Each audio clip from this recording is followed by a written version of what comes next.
Mi trovo a Strasburgo per la seconda sessione plenaria del Parlamento europeo di settembre. Oggi ho presentato un'interrogazione alla Commissione europea su una delle tante vergogne d'Italia, la caccia in deroga. Oggi il Veneto, ieri la Lombardia, il copione è sempre lo stesso. Sempre più amministrazioni si dimostrano indifferenti, o meglio sprezzanti, sia della salvaguardia degli animali selvatici, sia della normativa comunitaria che cerca di tutelarli. Lombardia e Veneto, quindi Formigoni e Zaia, hanno approvato due norme che consentono in via ordinaria e senza alcuna possibilità di controllo la caccia in deroga, anche a specie protette come fringuelli, pispole, peppole, prispoloni, frosoni, storni. Tutto ciò nonostante il parere negativo dell'ISPRA, che è l'Istituto Superiore per la Protezione e la Ricerca Ambientale. Si tratta di provvedimenti scandalosi che causano la morte di migliaia, milioni di animali indifesi considerati protetti dalla direttiva comunitaria uccelli.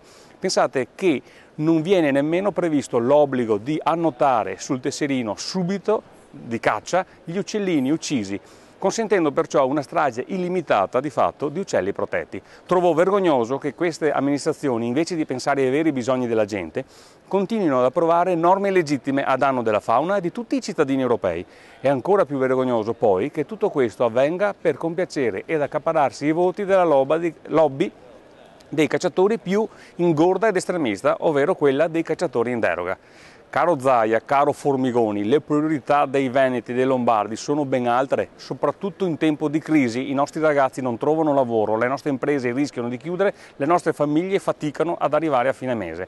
Queste sono le priorità che vanno affrontate, di certo non la caccia in deroga. La Regione Veneto e Lombardia sono già state riconosciute responsabili di leggi poi oggetto di condanna della Corte di Giustizia. Per il Veneto la condanna risale addirittura a meno di un anno fa. Ecco, queste condanne, oltre a farci fare una pessima figura in Europa, si traducono anche in pesanti multe e a pagare, come sempre, sono i cittadini. Bene, a pagare dovrebbero essere solo i responsabili. Non è giusto che i cittadini debbano aprire i portafogli per pagare le colpe altrui e i vizi dei cacciatori in deroga.